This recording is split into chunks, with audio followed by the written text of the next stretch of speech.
Hi hello friends, welcome to Shruti Abhising YouTube channel.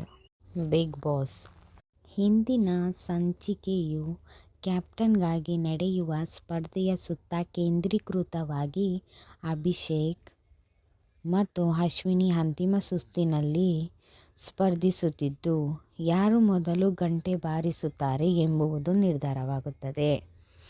ನಿನ್ನೆಯ ಮುಂದುವರಿದ ಕಥೆ. ನಿನ್ನೆಯ ಸಂಚಿಕೆಯಲ್ಲಿ ಅಶ್ವಿನಿ ಮತ್ತು ರಾಘು ನಡುವಿನ ಜಗಳ ತಾರಕೇರಿತು. ರಾಘು ಮತ್ತು ಕ್ಷಮೆ ಕೇಳಲು ನಿರಾಕರಿಸಿದ್ದರಿಂದ ಅಶ್ವಿನಿ ಹಸುವಿನ ಮುಷ್ಕರ ನಡೆಸಿದರು. ಬಳಿಕ ಬಿಗ್ ಬಾಸ್ ಮಧ್ಯ ಪ್ರವೇಶಿಸಿ ವಾರದ ಅಂತಿಮ ಟಾಸ್ಕ್ ಅನ್ನು ಬಹಿರಂಗಪಡಿಸಿದರು.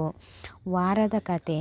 ಈ ವಾರ ಗಿಲ್ಲಿ ಮತ್ತು ಅಶ್ವಿನಿ ನಡುವೆ ಸಾಕಷ್ಟು ಸಂಘರ್ಷಗಳು ನಡೆದಿವೆ.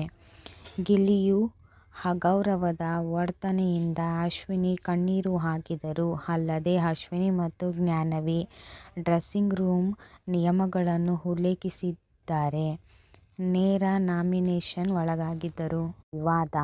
ಬಿಗ್ ಬಾಸ್ ಕನ್ನಡ ಸೀಸನ್ 12 ವಿವಾದಗಳಿಗೆ ಸಿಲುಕಿದ್ದು, ನಿರೂಪಕ ಕಿಚ್ಚ ಸುದೀಪ್ ಸ್ಪರ್ಧಿಗಳಾದ ಅಶ್ವಿನಿ ಗೌಡ ಮತ್ತು ರಕ್ಷಿತಾ ಶೆಟ್ಟಿ ವಿರುದ್ಧ ಕರ್ನಾಟಕ ರಾಜ್ಯ ಮಹಿಳಾ ಆಯೋಗಕ್ಕೆ ದೂರು ದಾಖಲಾಗಿದೆ.